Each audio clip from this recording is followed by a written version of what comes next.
A gente continua comentando as relações comerciais entre Brasil e China com o estrategista do Banco Ouro Invest, Welber Barral. Oi, Welber, boa tarde para você, seja bem-vindo, obrigada também por conversar conosco. Boa tarde, é um prazer participar, é um prazer conversar com vocês. Welber, além dessa preocupação, com a entrega de insumos para a produção das vacinas, você acredita que existe aí uma tensão com outros setores do comércio? É o momento da gente voltar ali alguns passos e talvez adotar um tom mais pacificador com a China?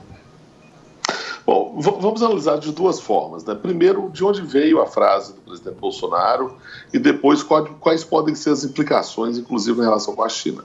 Há uma análise aqui em Brasília, estou em Brasília, uma análise em Brasília de que, na realidade, a frase do Bolsonaro foi muito diversionista, tanto atacando a China, quanto atacando o Supremo, quando falando de decretos para pôr fim a lockdowns regionais, que foi muito uma criação de factoides como forma, inclusive, de diminuir a relevância da CPI da Covid, que tem tomado boa parte dos noticiários. Então, vem daí, talvez, uma maior motivação para essa menção à China, mencionando um vírus criado em laboratório, que todo mundo já se demonstrou que não é possível, já houve investigação científica mostrando que, de fato, a origem do vírus foi no meio ambiente.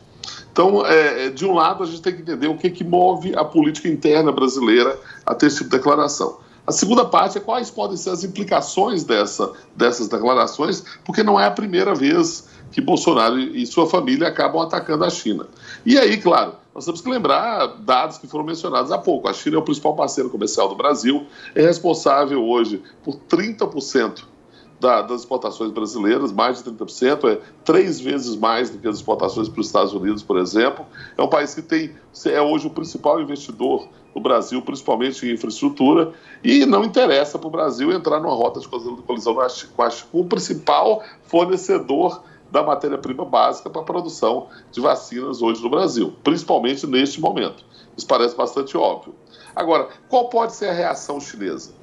A China também tem uma estratégia muito clara. Os chineses têm uma estratégia de longo prazo. Os chineses têm uma estratégia de saber que muito disso se deve à política interna brasileira. Então, não é crível que os chineses vão adotar uma retaliação por conta disso imediatamente. Mas, como foi mencionado há pouco, é claro que também a China cada vez menos deixa passar ataques a seus interesses nacionais. Foi mencionado o exemplo da Austrália, contra o qual a China tem adotado várias retaliações. Há também o exemplo dos Estados Unidos, do governo Trump, onde cada medida norte-americana foi respondida com a retaliação imediata. Então, eu diria como conclusão o seguinte: a frase foi infeliz no momento indevido. Ela não traz uma consequência imediata, mas claramente ela cria um risco para o Brasil que é desnecessário. E a gente teve, por exemplo, já há algum tempo, a saída do ministro de Relações Exteriores, Ernesto Araújo. Temos agora o chanceler Carlos Alberto França, que inclusive esteve hoje ali em uma comissão de Relações Exteriores do Senado, acabou comentando essa fala do presidente Jair Bolsonaro, disse que não caberia a ele fazer esse julgamento do que disse o presidente, mas que o presidente depois afirmou que não estava se referindo à China, disse que a relação com a China era realmente promissora. De que forma a saída de Ernesto Araújo e a chegada de Carlos França ali com um discurso um pouco mais ponderado, como que isso impacta essa relação entre Brasil e China, se acaba colocando um pouco ali de panos quentes nessa relação? Tem um ponto bastante interessante. O Carlos França é um diplomata bastante qualificado e ele entende algo que muitas vezes não é compreendido pelos nossos líderes políticos, que é o fato de que o Brasil é uma economia extremamente importante, é um país importante nas relações internacionais e quando uma autoridade brasileira fala, ela compromete o país. E isso muitas vezes tem reflexos nos outros países maior até do que no Brasil. Eu já vivi várias situações em que uma declaração de um ministro brasileiro teve muito mais repercussão na Argentina, no Uruguai, no Paraguai, do que aqui no Brasil, referindo-se a relações internacionais. Então, isso muitas vezes tem que ser compreendido pelos nossos líderes, mas é muito bem compreendido pelo chanceler, pelo atual chanceler.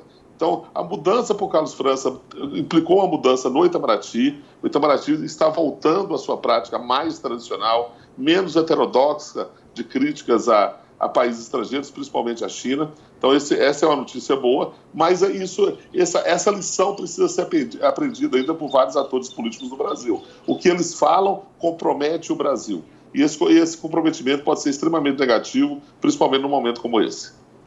Welber Barral, que é estrategista do Banco Ouro Invest. Obrigada, Welber, pelas suas avaliações. Boa quinta e até mais. Boa tarde, muito obrigado.